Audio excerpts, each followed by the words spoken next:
Lebih dari 1 abad lalu, ada seorang pria asal Rusia yang dipercaya sebagai paranormal bernama Grigori Rasputin.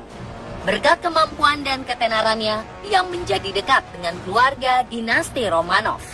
Malang, kedekatan itu pula yang membawa kutukan pada kekaisaran Rusia. Dalam surat yang dituliskan oleh Rasputin kepada Tsar Nicholas II pada 7 Desember 1916 atau 23 hari sebelum kematiannya, tertulis peringatan bahwa Rasputin akan mati terbunuh. Ia juga memperingatkan Tsar tentang peristiwa pembunuhan besar-besaran setelah kematiannya. Jika aku dibunuh oleh jelata sesamaku, para petani Rusia, kamu, Tsar dari Rusia, tak perlu khawatir. Anak-anakmu akan memerintah Rusia selama berabad-abad. Namun Tsar Rusia, jika kau dengar tentang lonceng tanda kematianku dan keluargamu yang merancangnya, maka tak satu pun dalam keluargamu, tak satu pun anakmu akan tetap hidup dalam 2 tahun sejak saat itu. Mereka akan dibunuh oleh orang-orang Rusia. Dan ternyata ada anggota keluarga dinasti Romanov di antara pelaku pembunuhan terhadap Rasputin. Kutukan Rasputin pun kemudian menjadi kenyataan. Muncul keonaran di Rusia, dan keluarga Tsar yang diasingkan di penjara Siberia akhirnya dieksekusi secara mengenaskan pada 17 Juli 1918, 19 bulan setelah kematian Rasputin. Lalu siapakah sebenarnya Grigori Rasputin?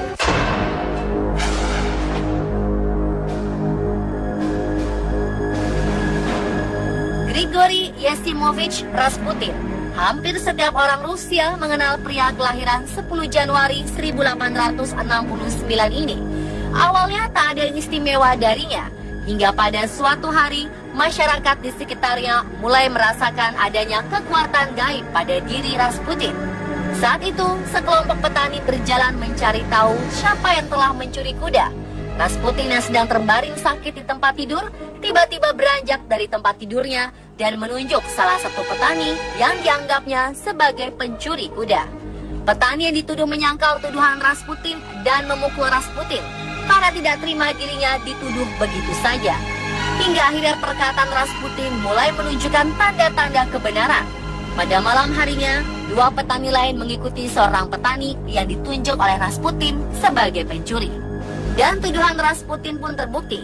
Petani tersebut terlihat memimpin kuda dari gudang dan membawanya ke dalam hutan. Sejak saat itu, Rasputin dianggap sebagai seorang paranormal.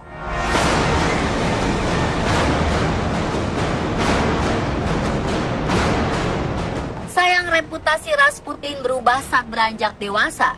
Rasputin menikah pada usia 18 tahun dengan Praskovia Fedorovna Dubrovina. Pasangan ini dikaruniai 3 orang anak. Mereka adalah Dmitri, Varvara, dan Maria. Rasputin kemudian meninggalkan keluarganya setelah dituduh atas kasus pencurian dan pemerkosaan. Rasputin menghabiskan waktu bertahun-tahun mengembara di Siberia, di mana ia sering berlindung di biara-biara.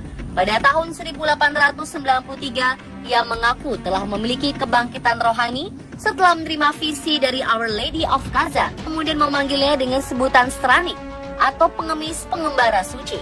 Beberapa lainnya menyebutnya Eurodiviv atau orang beragama yang aneh. Pada tahun 1902, ia sempat kembali ke kampung halamannya untuk memulai sebuah gereja. Namun ajaran yang radikal membuatnya diusir dari sana. Salah satu kepercayaan yang menyesatkan adalah satu-satunya cara untuk membersihkan dosa adalah dengan berbuat dosa sebelum akhirnya sepenuh hati mengakui segala kesalahan.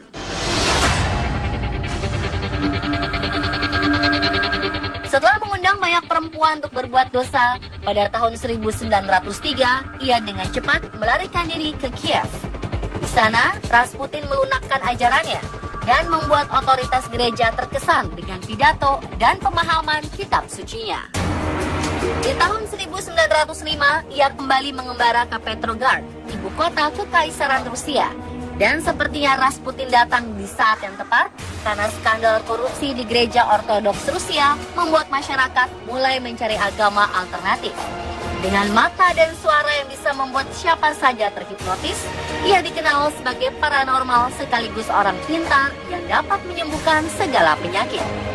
Dari mulut ke mulut, reputasinya tersebut mengantarkan Rasputin bertemu dengan keluarga kekaisaran Tsar Nicholas II yang memiliki seorang anak penderita hemofilia.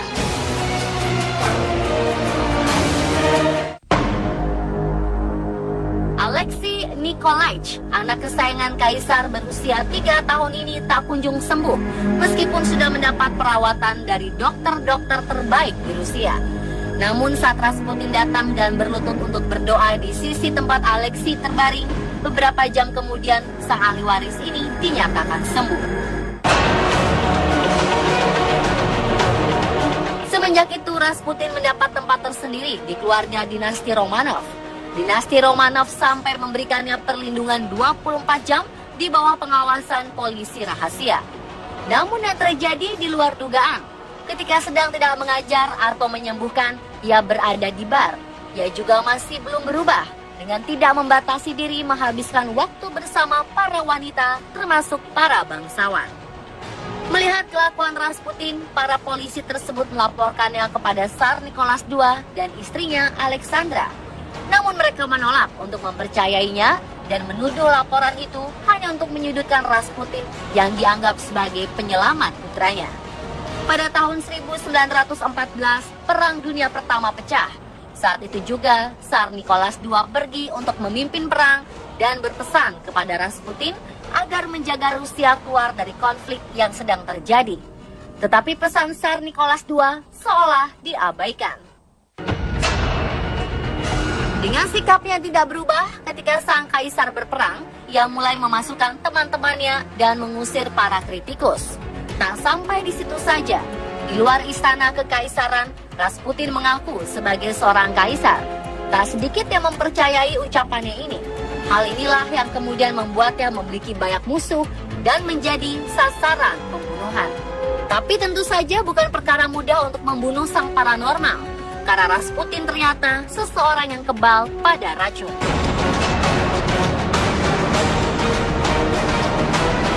Lalu bagaimana akhirnya Rasputin bisa terbunuh?